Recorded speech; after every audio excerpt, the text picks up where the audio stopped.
What's up, sports fans? The Bat Fry, Kenny Fry here with the Out of the Box Sports Box Scores. Say that 10 times fast. If you're expecting the Bat Cave, I will be live tomorrow morning, 10 a.m. I did not go live today for the Bat Cave because usually it's a bit of a longer show, and I have something going on a little bit later on where I need to get a little bit of sleep before I go. So my youngest daughter is graduating from elementary school, going to middle school, so that's coming up this afternoon. So Bat Cave will be tomorrow, so that way I can give a proper rant and rave about the New York Mets. That'll be tomorrow, the Bat Cave. All right, so let's kick this show off here, talking sports scores and some highlights and a little bit of news. Quick show. Throw your comments out like normal. I'll read your comments and we'll talk about whatever. So reading your scores from last night, May 28th, 2024. Game one of a doubleheader. The Dodgers beat the Mets in 10 innings. Mets blow. Imagine Mets blow. Mets blow 2-run lead. Lindor had a 2-run home run early in the game, but the Mets could not muster any more offense after that, and they could not hold a lead late in the game thanks to some shoddy defense. And I don't even blame it on the bullpen. I blame it all on the defense. The hell with it. I'll talk more about that tomorrow. Freddie Freeman also had a 2-run home run in the 10th. Tyler Glasnow won 7 innings pitched, 2 hits, 2 earned runs, 4 walks, 8 Ks for the Dodgers. Now he has a 3.04 ERA. Tylor Megill pitched fantastic for the Mets. 7 innings pitched, 3 hits, no earned runs, 1 walk, 9 strikeouts. His ERA sits at 1.69. That's his second start since coming off the injured list.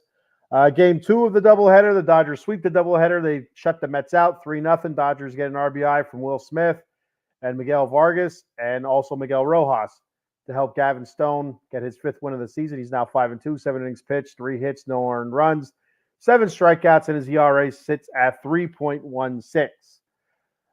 Boston Red Sox beat the Baltimore Orioles. Rob Refsnyder had a 2-run home run in the 9th, and Wilyer Abreu hit a solo shot in a Red Sox win. Briano Bello, he's now 6-2 with 5 innings pitched, 5 hits, 3 earned runs, 2 walks, 7 strikeouts. His ERA is now lowered to, or I guess probably went up to 4.18. The Cardinals beat the Reds 7-1. Nolan Arenado had a 2-run home run, as well as Nolan Gorman. Kyle Gibson for the Redbirds went 6 innings pitched, 2 hits, 1 earned run, 2 walks, 6 strikeouts for his 4th win of the season. He's now 4-2. His ERA is sitting at 3.60. The A's, the soon-to-be not Oakland Athletics, the Las Vegas Athletics, the Las Vegas A's, the Oakland A's, whatever you want to call them. They shut out the Tampa Bay Rays 3-0. Miguel Andujar had a 3-run home run in the 6th to pace the Athletics, and Mitch Spence pitched 5 1/3 scoreless innings, 1 hit, 1 walk, 4 Ks, 3.52 ERA now, and his record improves to 4-2. The Braves were able to shut out the Nationals. Marcell Ozuna hits his 16th home run of the season. Max Fried goes 8 innings pitched, 7 hits, no earned runs, 1 walk, 6 strikeouts, lowers his ERA to 2.97 in that Braves win. Cubs beat the Milwaukee Brewers in a National League Central game between the first and second place teams. Brewers are sitting at the top of the division. The Cubs are sitting back in second place. The Cubs beat the Brewers 6-3 in 10 innings. Ian Happ and Matt Bush each had 2 RBIs apiece. Bush hit his 8th home run of the season. And Ben Brown pitched 7 innings pitched, no hit ball for the Cubbies. And their bullpen kind of let it go to waste. 2 walks, 10 strikeouts, 2.72 ERA for Ben Brown now. The Minnesota Twins defeat the Kansas City Royals, and that's in an AL Central game there. Important race. The Kansas City Royals, surprising Kansas City Royals sitting at the top of the AL Central. They lose to Minnesota 4-2. Jose Miranda had a pair of RBI, and Miguel Margot and Eduard Julian each added an RBI apiece. Simeon Wood Richardson improves his record now to 2-0 through 5 innings, 3 hits, 2 earned runs, 2 walks, 4 strikeouts, and lowers his ERA to 2.70. The Toronto Blue Jays beat the Chicago White Sox. White Sox are absolutely god-awful. Toronto beats the White Sox. Davis Snyder had 3 RBIs. He was 3 for 4 with a couple doubles. And the ageless ginger himself, Justin Turner, added 2 more RBI. Kevin Gausman improves his record to 4-3, 6 innings pitched, 4 hits, 1 earned run, 3 strikeouts, and his ERA is now at 4.14. The Texas Rangers defeat the Arizona Diamondbacks in a World Series rematch from last season. Corey Seager hits his seventh home run in 7 games, his 12th home run overall. And Nate Eovaldi goes 3 innings pitched, 5 hits, 2 earned runs. For Eovaldi, that's his first game action since coming off the injured list. He went out, I think it was the beginning of May, perhaps. I think it was the beginning of May. He went out. Instead of doing a rehab stint, the Rangers elected to have him pitch in their starting rotation. So, a little bit, you don't see that often. Usually they send them down to minor leagues to get a couple rehab starts. The Rangers decide they're going to do it while he's on a big league roster. The Cleveland Guardians, I almost said Indians. Cleveland Guardians defeat the Colorado Rockies 13-7 in a slugfest. Josh Naylor had 2 home runs. His 15th, that's up to 15 now for the season, 5 RBI. Jose Ramirez keeps cracking the ball as well, 16th home run. It was a 2-run home run. Chris Bryant had a 2-run home run for Colorado, and as well as Elihuris Montero. He had a 2-run home run also for Colorado. The Angels were able to defeat the Yankees. Kevin Pillar had a 2-run home run, his 6th of the season in the first inning. Taylor Ward knocked in the winning runs in the 8th inning with a 2-run double. Juan Soto, he hit his 15th home run of the season, a solo shot, and he also added an RBI later in the game off of a single. Nestor Cortez goes 5 1/3 innings pitched, 5 hits, 2 earned runs, 4 walks. His ERA sits at 3.30. And Griffin Canning for the LA Angels won 5 innings pitched, 9 hits, 3 earned runs, 2 walks, 5 Ks, 5.08 ERA. So it sounds like the Yankees had a lot of guys on base, just couldn't get them in. Seattle Mariners beat the Houston Astros in an AL West Division race matchup. Julio Rodriguez was 2 for 4, 2 RBI. Josh Rojas tying RBI double in the 8th inning.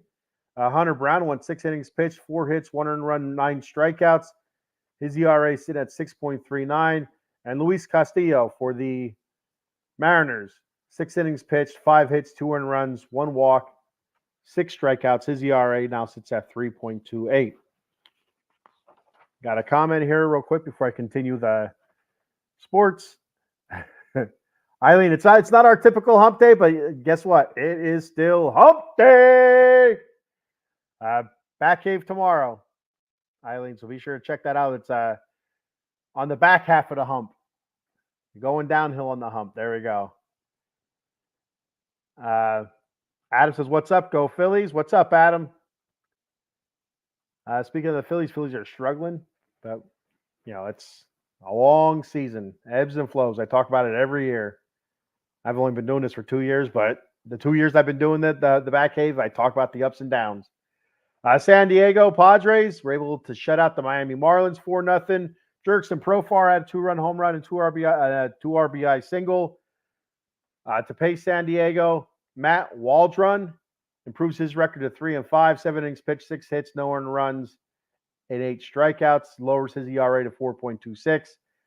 And the San Francisco Giants were able to shut out the Philadelphia Phillies in 10 innings, 1-0. Luis Matos hits the walk-off sac fly in the 10th inning.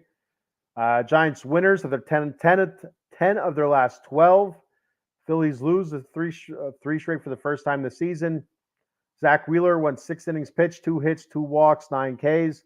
His ERA is sitting at 2.32. Giants, they had 5 pitchers. Looked like a bullpen game for the Giants. With 5 pitchers, they went 10 innings pitched, 7 hits, 2 walks, 9 strikeouts. The Phillies technically did not give up any earned runs. Their pitchers, because the ghost runner, zombie runner, does not count as an earned run. But they had 5 pitchers as well. They went 9 2/3 innings, 4 hits, 1 run, 5 walks, 13 strikeouts. Like I said, that 1 run, but it was not an earned run, so it doesn't count towards anybody. In the NHL last night, big game there between the New York Rangers and the Florida Panthers. The Panthers win that in overtime to tie that series back up 2-2. Sam Reinhart scores the overtime winner, his 8th of the playoffs, assisted by Barkov and Montour. And that ties the series up, like I said, 2-2. That was 13 seconds into a power play. And it was about a minute and a half or so into the overtime, almost 2 minutes into the overtime. In the first period, Tkachuk scored a power play goal, his 8th of the playoffs, assisted by Panarin and Fox. In the second period, the Panthers own the second period. Bennett scores his 4th of the playoffs, assisted by Forsling and Bobrovsky. Verhaeghe scores his 9th of the playoffs, a power play goal, assisted by Tkachuk and Barkov. And in the third period, Lafreniere ties the game up to send it to overtime, gets his 7th of the playoffs, assisted by Fox and Panarin. And like I said, Reinhart scores the game winner in overtime for Florida. Igor Shesterkin stopped 37 of 40 shots for a .925 save percentage. And Bobrovsky for the Panthers stopped 21 of 23 shots with a .913 save percentage. Some great names for the goalies there, Shesterkin and Bobrovsky. I love it. In the NBA last night, the Timberwolves were able to stave off elimination by defeating the Mavs. The series is now 3-1. Mavs are in the lead. 105-100. The T-Wolves were able to beat the Mavs. Karl Anthony Towns had 25 points, 5 boards, 1 assist. 20 of those 25 points came in the second half. Anthony Edwards led all scorers with 29 points, 10 rebounds, and 9 assists. Luka Doncic had another triple-double, his 6th triple-double of the playoffs, 28 points, 15 boards, 10 assists. And Kyrie Irving, 16 points, 2 boards, 4 assists. Combined, Luka Doncic and Kyrie Irving were 13 for 39 from the field, whatever the hell that means. I'm not a basketball fan. I don't even know what the field means. I assume that's from the floor, just shots. In the like I said, the Mavs lead that series now 3-1. Celtics patiently wait for the series winner there. WNBA scores last night. Sun beat the Mercury 70-47. The Sparks defeat the Fever 88-82. Caitlin Clark scored a career high, 30 points in the loss. That's a professional career high.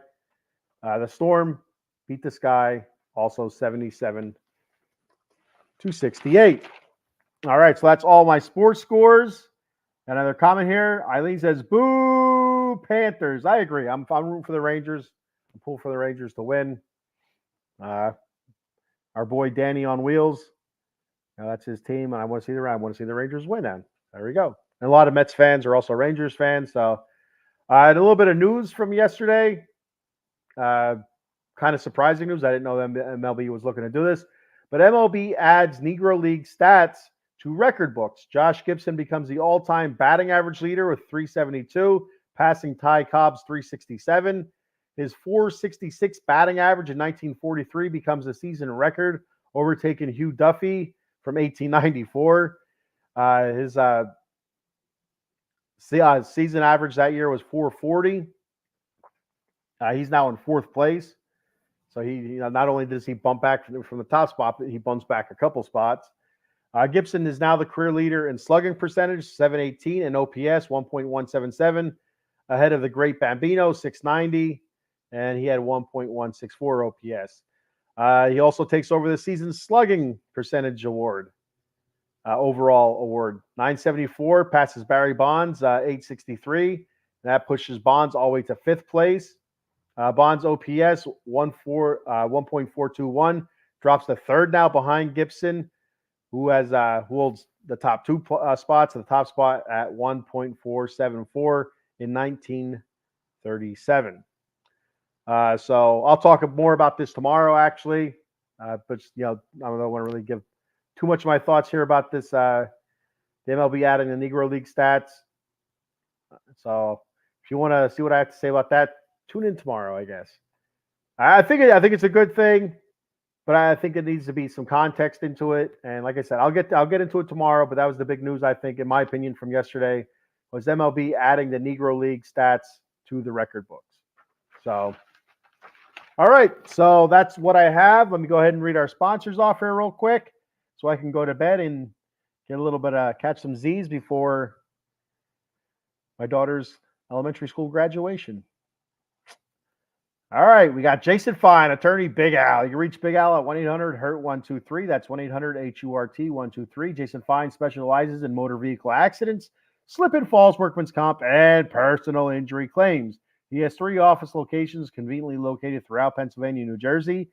In Cherry Hill, New Jersey, the offices are located on 3 Greensward Lane. The phone number there is 856-209-5258. And in the Steel City of Pittsburgh, Pennsylvania, the offices are located at 500 Grant Street, Suite 2900. The phone number there is 412-365-8151. And in the city of brotherly love, Philadelphia, Pennsylvania, the offices are located at 1628 JFK Boulevard, Suite 2120. The phone number there is 267-888-2980. That's our boy, Jason Fine, attorney Big Al. And don't forget, you can always call 1-800-HURT-123. Head on over to monkeycoldcoffee.com for all your gourmet coffee needs. They have bourbon chocolate chip infused coffee, toasted coconut rum. They also have a Sumatran blend, medium roast coffee, an organic blend, Perula, Florida, and one of their newest blends, Golden Honey Agave. Head on over to that swag shop and get yourself t-shirts, coffee mugs, tumbler cups, cold brew pitcher set for all you cold brew and iced coffee lovers, K-cup adapters, and don't forget that sweet Paradise rum cake. And be sure to use that promo code to check out OOTB Sports for 10% off your order. That promo code, once again, is OOTB Sports for 10% off your order at monkeycoltcoffee.com. Couple notes here. Coming up in a couple weeks on Dem 215 Boys, we will have Cooper Beebe's father, Tom Beebe, will be on with the boys, 215 Boys, Paul Spencer and Cowboy Dave, talking about Cooper Beebe's journey to the Dallas Cowboys through the draft and all that good stuff there. Should be a great listen. Absolutely should be an awesome listen. Great great firsthand, experiences that you're going to get from Cooper Beebe's father. Should be really cool. And also Inside the Octagon will debut this upcoming Monday at 8:30 p.m. Talking UFC with Josh and our boy Paul Spencer. That'll be this Monday coming up. So be sure to check that out. Check me out tomorrow morning, 10 a.m. with the Bat Cave and also your out of the box scores. And Friday morning, or Friday, I think I might do it Friday night actually. I'm undecided yet. I should decide because Friday's right around the corner. The Silver and Black Lair, Las Vegas Raiders edition. I'll be talking Raiders football, breaking down their offensive line as I start diving into their offense. And then Saturday night, 10 p.m., the Atomic Drop podcast, talking WWE wrestling. All right, so thank you everybody for checking this out. Send me your feedback. Do you like this? Do you hate it? Are you indifferent? Doing the out of the box sports box scores. I feel like we're going to continue doing this. Myself and Paul will be jumping in from time to time when I cannot do it. Just to read off the night before, read off their scores. Some highlights, maybe whatever, and maybe some news that happened. So, all right. Thank you everybody for checking it out, and I will see everybody tomorrow morning with the Bat Cave.